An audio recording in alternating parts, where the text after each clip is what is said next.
agents who started when things looked like it was easy the last few years. I don't know the statistics on it, but I know that a lot of agents have kind of hung it up and said, I can't do this anymore. Mm. And they fell aside. So there's still opportunity there for anybody who is willing to ignore the negative, put their head down, and just keep doing what we're doing. And that's connecting with people and helping to find what they need and serving that purpose. So we're here with Meredith Zeller today on the LCT team. And if you know this team, they are amazing. They're headed up by the incredible Lisa Cole Taylor. But the acronym we're going to learn all about stands actually for something else, the LCT team. So Meredith has been with them for going on, this will be, I think, the fourth or fifth year, and is absolutely crushing it. Has been in the top 1 percentile of agents, and she is able to still really knock it out of the park with her family and balance. And we're going to talk all about how she does that and how she's able to maintain the ability to still grow. And Meredith, so good to see you. Thanks for coming Thank on you for board. having me. Thanks for coming. So you came from Yonkers, New York. So you came from Yonkers back, what's almost been 20 years. Well, I was born in Yonkers. I Okay. was born in Bronxville, lived in Yonkers till I Mhm. was 5, and then my parents moved us to Northern Virginia. So I Okay. really grew up in Northern Virginia. Okay. I lost the New York accent and then moved down here when I was 21 and picked Okay. up my all. Okay. Okay. And so tell us about your come up, because it's really interesting how you sort of segued out of one industry. And I want you to tell that story. Sure. So I spent, over 10 years in the weddings and special events industry. I was a co-owner in an event production company. We specialized in luxury weddings and corporate events. Um, in 2019, I hit burnout. I mean, there was no two ways about it. I hit burnout and I hit it hard. Didn't know what else I was going to do. And a girlfriend of mine who is a realtor, she was like, you need to get a real estate license. And I did not have a better idea at the time. So I got my real estate license. And I had not had a great experience with realtors in my dealings before. So I was really resistant to doing it. Hmm. But she said, you don't have to do it the way that you've seen it done. You can do it your way. You can do it differently. And so I really went into it with the mindset of I like helping people. I spent all of those years helping brides, helping corporate clients, navigate some of the biggest moments of their lives. Yeah. It was shifting that same skill set of really being client focused. And the end game is not the sale for me. It's never the sale. It's what is going to be in my client's best interest to get them into the home that they wanted or their next step. Right. Right. So you didn't go, you're on like the Yankees of the, to use a Yonkers kind of thing, but you're literally on like the Yankees of teams, right? I mean, we all know this person, but you guys are your own individual agents, and you're incredible in your own right. But talk about just what that's like to play on an incredible, team like this with obviously a really high payroll. We associate the Yankees with this really high payroll, and buddy, these guys are no exception. These ladies. Sure. So, yeah, yes. And we are all ladies That's except right. for one gentleman who's in marketing, but our sales team is completely And female. how many? I think we're up to 12 right now. 12. I think we're Okay. up to 12 agents. I need to double check my count there. But yeah, I was very fortunate to have the opportunity to join the team. I originally joined the team to sit new construction. There's a new neighborhood that was coming in 21, and my job was going to be to sit new construction as part of this team. And they sold the model home right out from underneath me where I was supposed to be So sitting in it. row. Yeah. So, Lisa came and said, I feel like we baited and switched you. Do you want to wait until we're ready to sit new construction, or do you want to just start in the team now? And I was like, oh no, you're stuck with me now. Like, I'm here, let's go. Mm, And, they say iron sharpens iron, right? And mm. so I can tell you that every single agent on this team, they are top notch. And just being able to learn from them, whether it's, we're doing a transaction together, bouncing ideas off of each other, you will not find a group of more talented agents. Wow. And are you mainly focused here in the Williamson County area? I would say we were mostly focused in Williamson County, but we do sell Davidson, Murray, Right. Rutherford, and surrounding counties. I mean, there are days where I'll be in 5 different counties. Right. Wow. And so talk about this past year. What was it like for you? Because a down year for a lot of people, but not so much for you, right? I would say I was fortunate. I think there's an element of luck, but there's also an element of hard work. And I think that, yeah, the market turned. And for somebody like me who is, Lisa made a point the other day. She said, you may be a new agent, but you're an experienced agent. When you look at the number of transactions you've done versus your time, there are other agents who may have been licensed longer, but don't have as much experience Mhm. because they haven't done the volume. And I've Right. been very fortunate to have done the volume that I have. And this past year, the last quarter was tough. Things definitely slowed down. And it's funny, I would say I was busy, not productive. We're doing a lot of Mm. showing, we're doing a lot of talking for what was to come this year, Right. but people weren't ready to write like they had Mhm. been in the past. And so, trying to kind of tone out what was going on. Oh, market's dropping, rates are going up, people aren't going to buy, the market's going to crash. You hear all Mhm. of this negativity. Yeah. It's really easy to get wrapped up in that and to get caught in the cycle of, well, gosh, no one's buying right now, or, Right. no one's going to sell and things are sitting in the market and prices are dropping. It's really easy to go negative with that. But at the Mhm. same time, it's still an opportunity because the bottom line is people are always going to have to buy and sell. Right. Doesn't matter what the market's like. People are Mhm. always going to have to buy and sell. Agents who started when things looked like it was easy the last few years. I don't know the statistics on it, but I know that a lot of agents have kind of hung it up and said, I can't do this anymore. Mhm. And they fell aside. So there's still opportunity there for anybody who is willing to ignore the negative, put their head down, and just keep doing what we're doing. And that's connecting with people and helping to find what they need and serving that purpose. That's amazing because I mean, I definitely hear a message for agents who may still be hanging on and struggling in there, right? What would you say to someone that's out there that's, you know, maybe they're not in the right frame of mind or thinking, hey, I may want to hang up my cleats here. I mean, I think everything comes down to mindset. I think, we can be our own worst enemies. I think that if you're sitting there and people want to work with people that they like, know, and trust, right? Hmm. And if you're negative, Yeah. do you want to work with somebody who's negative? No, Do you? no, I mean, you don't, no one is right? this. So I think that you have to go back. You go back to your why. Why did you want to be in this business? Right. If it's based on what you want, like, hey, I want to make, $1 million or whatever, you're probably not in it for the right reasons. Mm, I think if you are able to go back to your why, what is important to you? Is it serving clients or is it self-serving? mhm, I think that changes everything. And you go back and you look at who you work with. Well, are most of your clients from your sphere of influence or are most of your clients, cold leads? Your sphere of influence will always be your best lead producing resource. And it may not be somebody who, it may not be my neighbor who is going to buy and sell with me. Maybe they have, family member who's a realtor who will help them, right. but they may have a friend moving to California and say, you know what? My neighbor, she takes great care of her clients, call her. So your sphere of influence, you should be going back to them and connecting with them not because you're just trying to drum up business, but because you truly care about taking care of them and their Right. referrals. Would you say that's sort of maybe your main strategy? That sounds like kind of how your approach to the business is, right? Like talk about your approach to it because you have ups and down times. And so last year down times, you mentioned the last quarter was tough, but you still sustained the amount of production that you had the year before. And that's saying a lot because, a lot of times you had people dropping off, double percentiles, 20, 30%. And so, what are some strategies you've adopted to, sort of ensure your clients can't come out on top and that you're also maintaining, what your personal production goals are? Absolutely. I mean, there's never any guarantee on your personal Hmm. production. There's never any guarantee that a Hmm. deal is going to work out. Hmm. And I remember being told, I remember where I heard it from, but don't be attached to the outcome of the deal. And there's been times where we've gotten things down to the finish line, something's fallen apart for one reason Just or went another. away. And I mean, it sucks. It sucks for Yeah. all parties. And it's like you've got a seller who wants to sell and a buyer who wants to buy, and it falls apart. Well, nobody's happy in that instance. Right. No winners. There's no winners. So you can't go in it, saying, "Gosh, I can't wait for this closing." Hmm. So really, it goes back to look at your sphere of influence. If you don't have enough people in your pipeline, go meet people, Hmm. go talk to people. This will probably surprise you about me since we've been so chatty. I am very much an introvert. I I love talking to people one on one.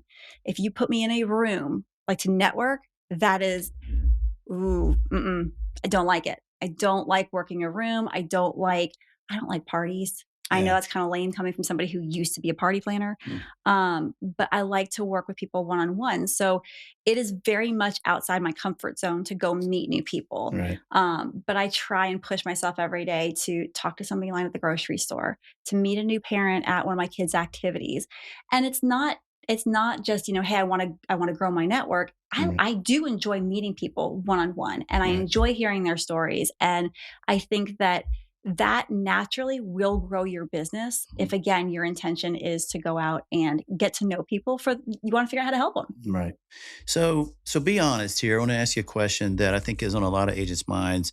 This idea, this whole thing of social media that's just now suddenly upon us in all new kinds of different ways. I mean, only so long ago, Instagram was where you posted your vacation pictures for your Mhm. family, and now it's literally where you go to perhaps look for another career or look for inspiration for any number of things. Mhm. So, you being an introvert, is how do you feel personally about social media because you're wildly successful, and is this something that you feel like is super important, or are you okay with saying, you know what, you can definitely have a great career without getting on camera and talking to a camera every day? As an introvert, I want you to really kind of lean on that, because that's where the kind of, I think, because I do think, Meredith, there are others out there that are maybe introverted, Mhm. and you kind of you leaned into your strength with your previous career as a wedding planner, right? Because it was one on one, maybe with the client, Mhm. standing in the background. There's the wedding going on, right? Right. I had, and the rate, and I was like, well, you were at parties all the time, right? I had a purpose to be Hmm. there. I had a reason to be there. I had a job. And then when I go as a guest, I'm like, gosh, I Talking, should be doing mingling, right? something. I should be, helping with something. I should Hmm. be, um, I have a hard time just being there and enjoying myself. I need to Hmm. have a purpose and a reason. Social media. I have such a love-hate relationship with it. I'm a lurker. I'm a really big lurker on social media. I will look at everybody's stuff, and I think there's a lot of us out there who are lurkers. And so I think that from an agent perspective, I think it's an amazing tool. I Hmm. think that social media is an amazing tool, and it's a great opportunity, and it's there for anybody who wants to make use of it. I've gotten leads off of social media. I don't have a huge following. I think I've got like just shy of 1,700 followers on Instagram. And Hmm. I mean, let's be honest, a lot of them are probably family and friends. But I have generated leads off of there. So I think for those people who they put their time and energy into it, it can absolutely be a Right. great lead gen source. I know there's gals on our team who have a much larger social media following than I do, and they're phenomenal at providing, content and Hmm. engaging, and they do get leads off of there. For somebody who's introverted, it's funny. I am comfortable on camera. I have no problem doing walkthroughs of houses. I am comfortable on camera because before I was in um, wedding planning, I used to do on camera work. Okay. Um, but again, I had a purpose. I had a script. I Right. was representing somebody else. It's different than when you're representing yourself. Right. So I struggle with being comfortable with that. So I post pictures of my cute kids, of Hmm. my critters, of our travels. We're always outdoors. Every once in a while, I'll post something about a house that I'm seeing. It's never felt good to me to post on social media, just sold, under contract. Right. That has always felt self-serving Hmm. when I feel like a lot of my clients' stories are not necessarily mine to tell. Mm. They're not always happy stories as far as why you're buying or selling. Right. So I've never enjoyed putting that on my social media, but I've tried to be more present the last few weeks, Hmm. all of those New Year's resolutions, and tried to lean into more of what value can I provide? What information can I provide? What can I Hmm. tell you about the area? We have so many people moving to Franklin from all over the place. So let me tell you why I love where I Right. live. Right. It's so interesting because I mean, you can look at these videos now, and it's constantly evolving the way the algorithm works. And what used to be just really what we would call the talking head, where that was what it was, highly produced. And that's probably, I think, for a lot of folks, a lot of people that are agents or in whatever industry that you're in, where you're in lending. That's the struggle. I think it's like, okay, now I've got to do I to read something, and you kind of don't want to.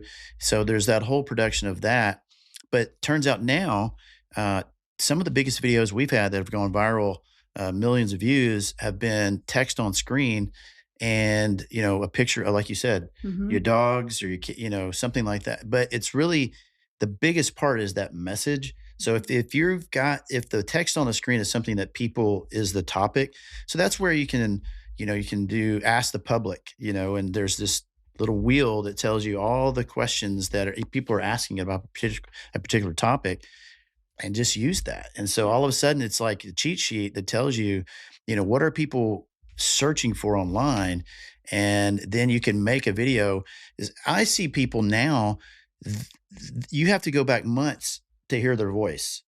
And they're wildly successful on Instagram, and it's really just because text on screen. So, guys, that's just an example.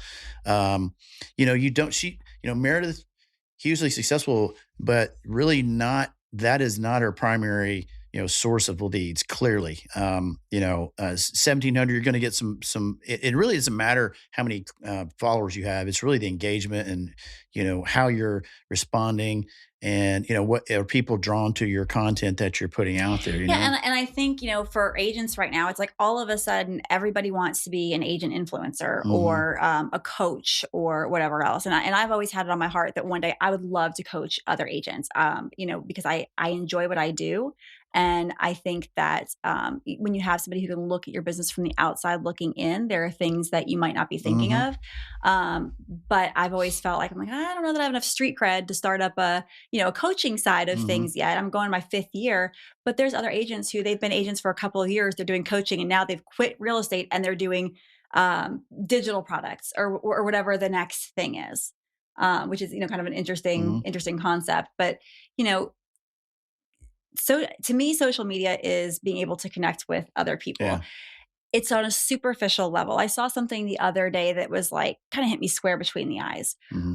We are not meant to be as connected as we are to this many people. Hmm. We're not. We can't serve that whole audience. Right. I know what you're So, saying. does that make sense? I Yeah. mean, 100%. that really resonated with me because it's like, gosh, I have my close circle of friends, I've got my clients, I've got my colleagues, and then all of a sudden, I also have to be on for all of these people on social media and hope that enough of them like me or enough of them want to work with me that they're going to Hmm. reach out. And to me, it's almost like, gosh, that's a kind of a detriment to the people who are in my life that Hmm. I am one on one with.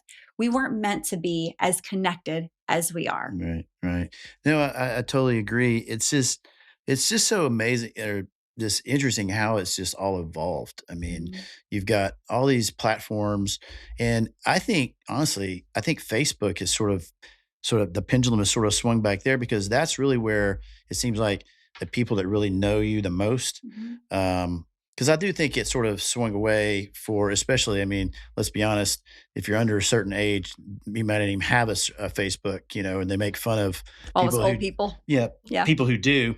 But I think for those of us who are in business, I think Facebook is still there. And so, do you feel like you use Facebook more so, or do you engage with people more so for your business, and it doesn't even have to be about business, but if they know what you do, Right. and they know every now and then that you're putting something out there, but then you're just talking about your life.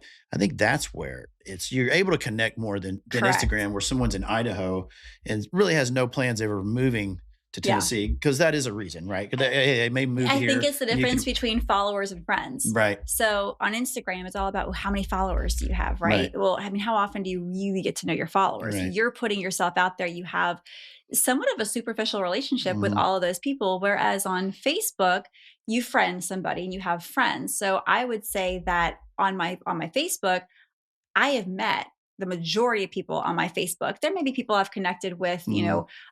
socially or professionally, where it might be an agent from another state, Right. and we follow each other. And you do get to know people more through there because I think there's more conversations that go on. Mhm. So I have a professional Facebook page that I think my Instagram's connected to, and I think it pushes content out. Right. I would say like my Facebook, it's more personal. Yeah. I mean, I shared a picture yesterday of my daughter who, it was one of those stupid memories that comes up and just God, it kills you, You're It's right. like, hey, 11 years ago, Say, Emerson holy was smokes. a 6-week-old itty bitty little thing. Oh, and your dog was still alive too, and his head was on your shoulder. It just, Mhm. the emotion of it. So I Right. shared that, and there was some engagement on that. And then every once in a while, I might share something real estate related. I would say Facebook, I use a lot for networking, and I'm Right. in a lot of the networking groups. Mhm. Um, Especially, there's different networking groups locally where it's, hey, I've got a buyer looking for A, B, or C. Anybody have anything? Right. Those are incredibly valuable. Right. What's the message for buyers right now as we move into 2024? What are you guys seeing? I mean, you guys are clearly have your finger on the pulse as a top team. So, what are you guys talking about in your meetings?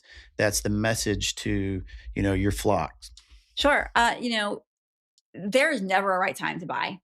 Bottom line, it's next to impossible to time the market. You're not going to win on the buy and the sell Mhm. side, excuse me. So for a lot of our buyers, I think a lot of us have been feeling like I said, the last few months of the year, it was like, gosh, we were looking, we're talking about what's coming up, but no one was really ready to buy. Everyone Mhm. was kind of waiting to see if they could get a deal, which honestly, the end of the year was a heck of a time to get a deal because people Mhm. were willing to, I'm sure you saw people are Mhm. willing to buy down the rate. They're willing Mhm. to give money towards closing costs. Now we're kind of seeing things start ticking up again. Buyers are coming in from out of state. I've got two coming in this weekend. Things are really starting to pick back up. And if rates continue to trend down, I think you're Mhm. going to have those buyers who they are ready to buy and they're still kind of licking their wounds from missing out on the 2 Mhm. and 3% interest Mhm. rates, which, I mean, correct me if I'm wrong, we're probably not going to see that again. Yeah, I don't So think so. I I mean, maybe ever. I right. don't think I so. I don't think so either. I think that was, an anomaly, and Mhm. congratulations to everybody who got that done, but you can't. I think rates are normalizing now. Mhm. I think that, fives and sixes are probably where we're going to Mhm. continue to Mhm. see them. And so I think as people are kind of resigning themselves to say, well, all right, I'm not gonna get 3% rate, or yeah, I've got a 3% rate on this house, but this house really isn't serving my needs anymore. We're starting to see things pick back up. And there's been properties that have been Mhm. sitting in the market for months where all of a sudden they're going into multiple offer situations Right. again. So I think that if you are a buyer, you need to be ready to go, because I Mhm. do think that the spring market is going to be, and again, I do not have a crystal ball. This Mhm. is, listening to all of us talk about what we're seeing individually. I went to an open house last weekend. Now, I think the tactic here was this agent priced the house really well. It was like 2021 again. There Mhm. were cars up and down Mhm. the street. You couldn't move in the house. There was a bunch of people looking at it. It went into multiple offers. I'm curious to see where it closes. Mhm. But it was one of those moments where it's like, okay, Here we is go this, again. well, yeah, is it here we go again? Or this guy's Mhm. brilliant and priced it just right to Mhm. get that much interest in the hopes of driving it up to where he really needed the Yeah. price to be? I don't Right. know. Right. So are you guys seeing sellers? I mean, a lot of people have rates below 4% and some even below 3%. We're fortunate to live in an area where the price points can, especially in strictly here in Franklin and in the Brentwood area, are higher than if you kind of even get outside. And Nashville has, obviously, it's a big metropolitan area, so you have Mhm. all the whole gamut. But what are you seeing the people that have these low rates? What are some of the reasons why they're choosing to list their home and maybe go ahead and purchase outside of those things that where they're forced to, like a divorce or something like that? But what are some of the life sort of things that are just sort of happening where they maybe don't have to, but they are choosing to move? Are you seeing what are you some stories that you're seeing that you can Um, share with us?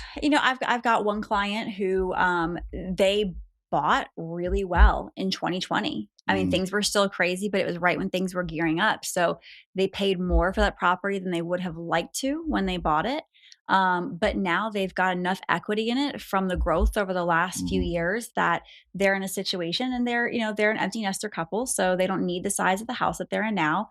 And so they're open to buying something a little bit smaller, a little bit older, mhm, something that might need a little more work and mhm, updating, and cashing out the equity on their mhm, house. mhm. In order to do that, pay cash and be done with it and not have a Right, loan right, anymore. right. So I think there's a few people where it's like the timing was just, again, not to Mhm. time the market, but you get lucky Right, sometimes. right. there's others who, they're moving within the area where they've drastically outgrown their home. They bought a townhome as, newlyweds and decided they need more space because they're growing their family. And so they're going to be moving down here to be closer to family. But there's also some people who are just like, you know what? I bought this house because I needed to get here and get into a house, and I've got a great rate, but I don't love my house. Mhm. And I think that a lot of people, you want to love where you live, Yeah. or they've gotten here and realized that maybe they didn't like the neighborhood they picked or the area, and they want to relocate within the county. Right. And so again, I think everyone is coming to grips with the fact that the twos and threes are gone and that things are going to stabilize a little bit. And they're moving because they want to, not just for fun, Right. but they want to because for their quality of life. Right. Any favorite stories? You have any favorite like crazy zany stories you like to tell, or like your favorite client, or the I wild scary time? You ever seen a snake inside of the front door? You seen those videos? I have seen those videos. Gosh, I mean, there's try to think of like what we've gone through before. No snakes. No snakes. But again, snakes don't bother me anymore. Oh, no, that's right. Yeah, snakes don't bother me. Not a huge fan of spiders. That I think that's normal. yeah, not really a fan. Let's see. I mean, I have a somewhat recent favorite story that I'm such a big believer in that everything happens for a reason. Everything happens for a reason. Buyers, it all just tends to work out just right. And last summer, I guess it was the end of school year, we were sitting in West Haven, on a little lake that's out there, and a bunch of the kids' friends are all running around. And there's another parent from my kid's school, and another parent introduced us, and we started chatting. And she was like, "Gosh, I really want to live in this neighborhood." And we started talking real estate, and they were like, we just don't know if it's the right time for us, and yada yada. And so we connected, and over the next few months this house came up, and I sent it over to them, and I was like, look, I saw this house before it went on the market. It went under contract, it came back on.